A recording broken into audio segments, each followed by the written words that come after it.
Today I am putting an end to a chapter that began in 2020 and has had a significant impact on me professionally. An ending that I am going through with a bittersweet feeling, and bittersweet is the adjective that I think best describes this video. Well, I know that many people will be happy that this content is ending on my social media because I know they don't like it, but I also know that many others will be sad. Well, not only have they really enjoyed these analyses, but I know for a fact that they've learned a lot, they've realized things about themselves, about their relationships, and it has even pushed them to make changes in their lives. This is also going to be a bittersweet video. Because the purpose of this official statement is not only to explain the reasons why I will no longer be making videos about the show, but also the goal is to honor the beautiful moments of this stage, what we've experienced together, and the good things it has brought me. This is how I think we should face changes, crises, and decisions in life. By listening to how we feel now and observing. Accepting what we don't like, accepting reality, being consistent, and being grateful for what we've experienced. So, let's do it.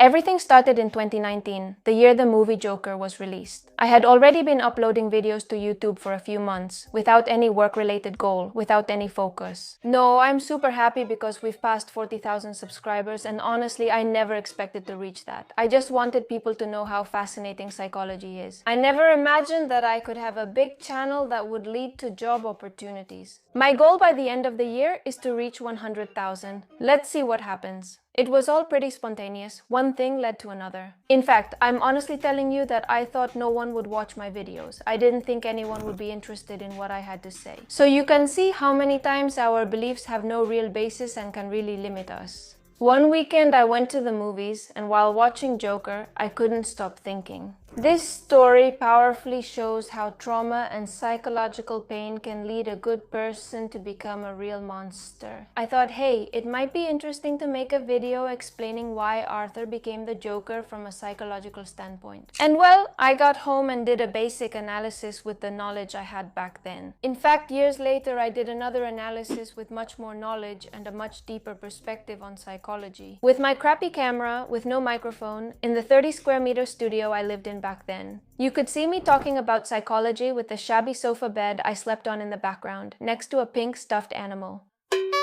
Anyway, what an evolution. Totally unexpectedly, the video went viral and people really liked it. And I really became passionate about mixing psychology with entertainment and popular content, bringing a practical angle to it. So from there, I started doing more psychological analyses. Peaky Blinders, You, Lucifer, The Platform, The Witcher, 13 Reasons Why, and at the same time, and not many people know this, I was also streaming live on Twitch at night. In those live streams, I would chat with my followers, we would joke around, play games. It was a really nice time, I had a lot of fun. I still didn't have that role of professional psychologist or that serious professional image to maintain in public. I could play, dance, be silly, and share my unfiltered opinions. But Claudia Nicolasa, what does this have to do with Temptation Island? We're getting to that now. In the fall of 2020, my followers started insisting a lot, really a lot, that I analyze a reality show. It was called Temptation Island. I've never been into reality shows, I've never watched them. In fact, not counting Netflix, I think I haven't watched TV since before college. So honestly, the suggestion put me off and I refused. I told them no, that I wasn't going to analyze a reality show, that it's content I don't like, that it's not for me. I can't stand that basic, superficial, and even aggressive side that sometimes comes out in these shows. Honestly, they were so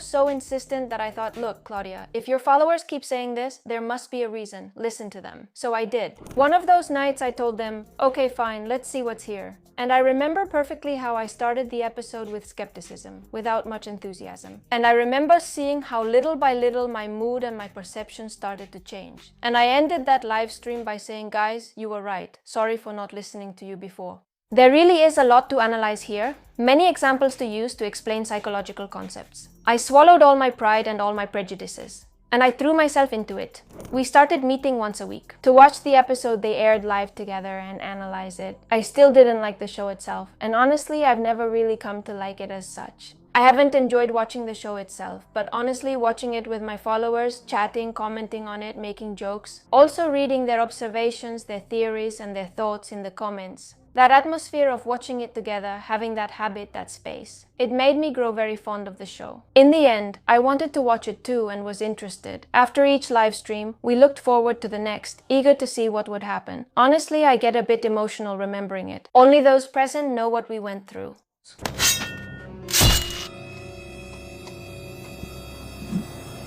But honestly, those were really cool times. We had our own jokes, our own slang, our own memes. We would take shots of water every time a contestant said the usual, "I did it because I felt it. I kissed him because I felt it." Shot, guys. I hope you take them with me. Don't leave me alone.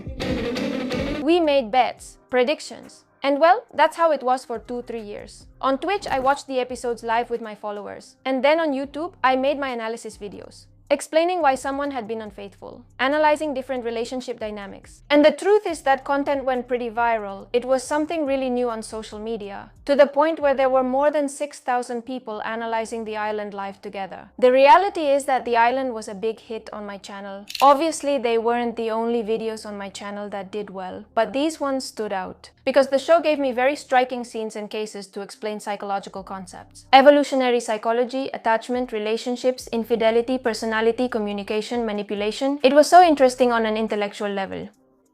And in terms of communication, all of this inspired me to write a book, explaining why we fall in love with the people we fall in love with. The science behind attraction, whether we're monogamous as a species. Why we are unfaithful. And on top of that, everyone who bought this book, I gave them a few months of access to a psychology training community as a gift. This later led me to create my online psychology academy, Mindhunt Academy, which has already had over 5,000 or 6,000 students. I've lost count. And many people have joined that academy after getting to know me through the videos about the island. What I mean is that for me, analyzing the show hasn't just been about creating content. It's been more than that. My life wasn't all about the island. It aired once a year, and I spent the rest of the time making videos on other topics and working on other projects. But anyway, I've already explained the sweet part, the beautiful side of this story, and the reason why I've spent 6 years analyzing this show. But now let's get to the bitter part, the dark side. The part that led me to make this decision. In 2021 overnight, our space on Twitch was taken down. I didn't know that streaming live television content, meaning screen sharing, was something you couldn't do. And because of that violation, my channel was taken down for a few weeks. After a while, they gave it back to me. Everything normal, everything fine. But we already learned that we couldn't watch the show in such a comfortable and entertaining way, sharing the screen and pausing to comment and analyze. Despite the disappointment, the desire to share this space was stronger. My editor Jesse, my followers, and I brainstormed various strategies. We tried putting an overlay like a watermark that acted as a timer so viewers could play the episode on their own, and we could try to coordinate, albeit awkwardly. We also tried putting a giant mirror behind me so they could see where I was in the episode and sync up. Well, we tried a lot of things, but it was all pretty awkward. It was very confusing. And on top of that, as the years went by, they aired the island more often.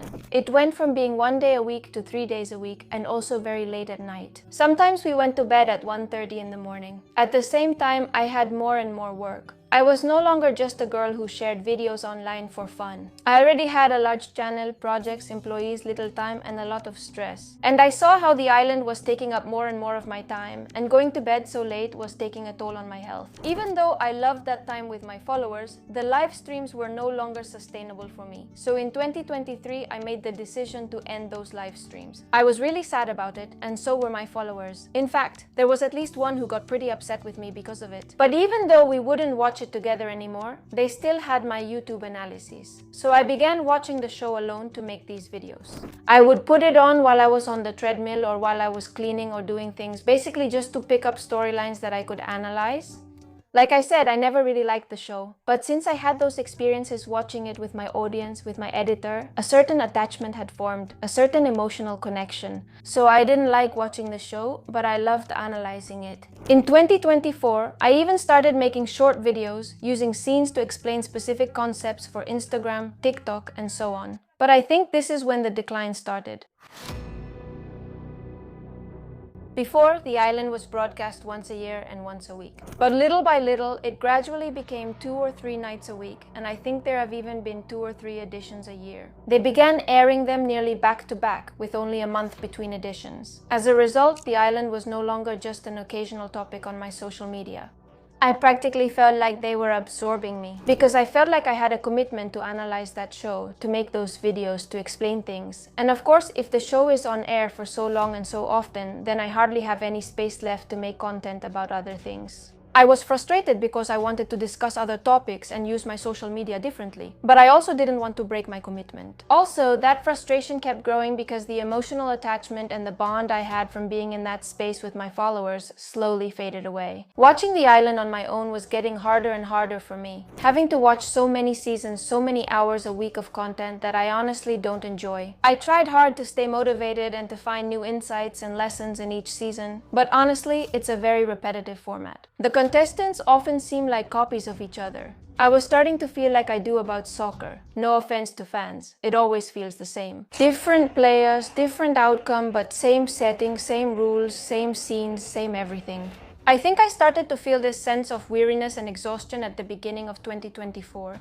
On one hand, I didn't want to stop providing that content to my followers since I felt committed. I'm not exaggerating when I say I get messages every single day asking me to analyze something happening on the island. And I often feel bad for not analyzing what they ask me to because I just can't keep up. But on the other hand, there's also the reality that when a certain type of content works for you, even if you don't like it or don't feel aligned with it, it's hard to stop doing it. I can upload a video explaining the same concept, with the same information, and what I say is just as interesting and useful. But if this same video has something about the island, a lot more people watch it. That's how social media works. Recently, especially on Instagram, many psychologists have posted videos about the island. I even started getting comments on my posts saying things like, "Psychologists, you can only make videos about the island, you all do the same thing, how you profit from it. You're desperate all year, just waiting for the island to come out so you can make videos." And I was like, wow, how did we get to this point? So I'm not really sure how to explain it. I think it went from being something I did genuinely to something I gradually started doing out of obligation. Yes, with occasional moments of enjoyment, when interesting scenes came up, when I could come up with good analyses. But it was like having to spend many hours on something that wears me down just to find a few gems. Honestly, when a few months ago they announced they were going to air another season just a month after the previous one ended, I said, this can't be, seriously.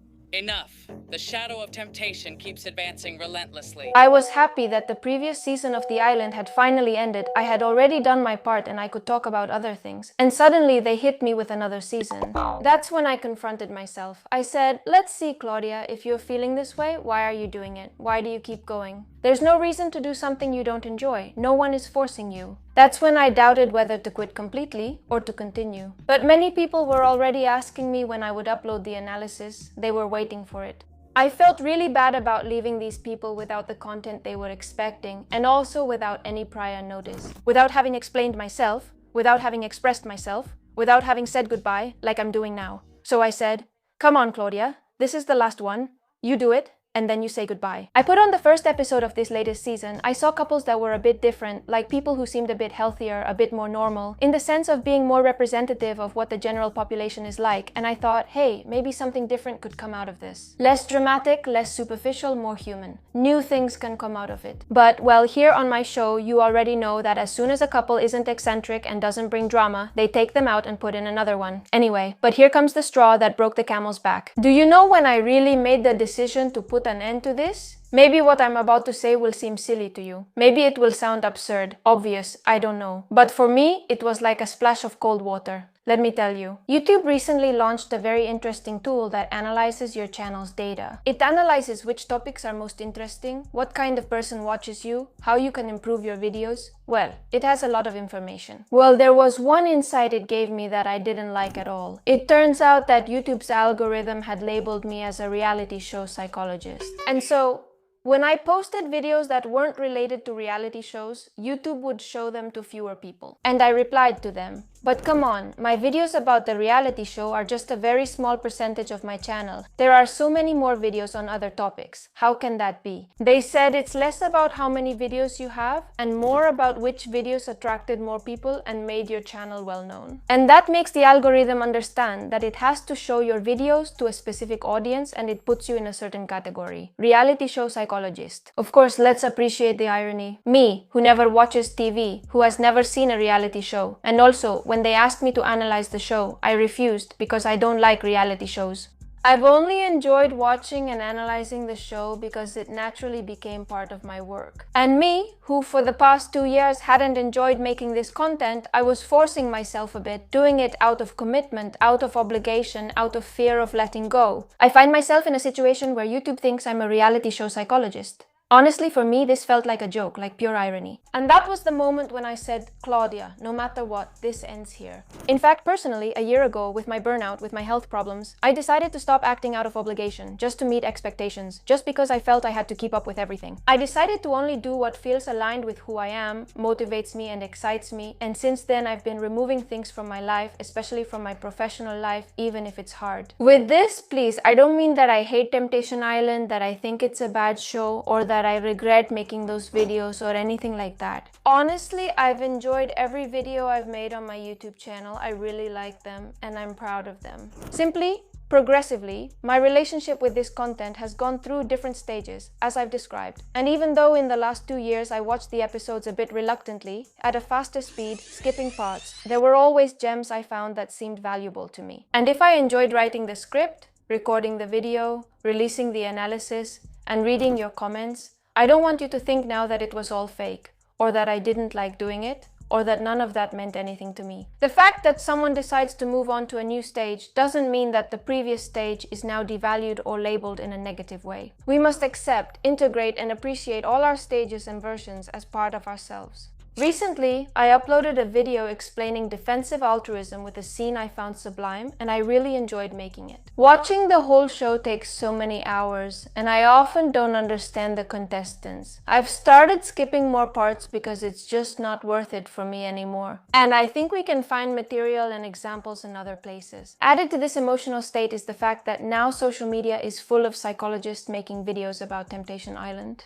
I'm not saying it's wrong, it's normal for us to feel inspired or to replicate content that works. But I like to have my own style, my own identity to stand out and not overwhelm people with more and more of the same. On top of that, there's the fact that I'm no longer that girl who used to log into Twitch from her studio just to have a good time for a while. My life has changed, my professional position has changed, and my image on social media has to go along with that. And even though I've always said that we shouldn't be prejudiced and that we should be open to learning from everything and through everything, the reality is that being a reality show psychologist isn't the image I want to project. It's not what I want to be known for. Again, not because I think it's something negative, wrong, or shameful or anything like that. It's just that it really doesn't represent who I am. It's as if I, someone who likes heavy metal or electronic music, made a video about reggaeton, it goes viral, and then everyone thinks I'm a reggaeton psychologist. Well, it's a bit irritating, at least to me, when what you project doesn't really match who you are. I need my personal brand, my projects, my channel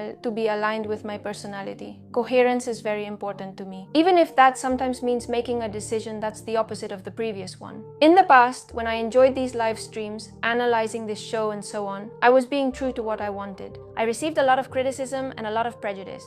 But even so, I was consistent because I wanted to make this content. I was aligned with it, I enjoyed it. I don't get criticized for it as much now since it's more common on social media. However, I no longer feel connected to it or enjoy it, and it doesn't come naturally to me anymore. So once again, I'm being consistent and it's time to say goodbye. And why am I making a video explaining all this instead of just stopping uploading these kinds of videos and that's it? Or why didn't I make this decision earlier? Well, because I feel that doing analysis of the show and the viewers who have requested them, who have enjoyed them, who have appreciated them deserve to be mentioned. It deserves a farewell. An acknowledgement. The island, the analysis, those of you who have been part of all this, I feel that I owe you a lot of gratitude. Because all of this has impacted me in many ways, and all of them positive. For me, it has been a beautiful chapter that will always be a part of me, both personally and professionally, and in my relationship with my community. Honestly, I feel sad to bring it to a close. And those who have been in this for a while probably feel the same way. But new things will come. Letting go of the old makes room for the new. And a piece of clothing, no matter how beautiful it looks on you or how much you love it, if you no longer feel comfortable in it, if it no longer represents who you are or what you want, then maybe it's time to let it go.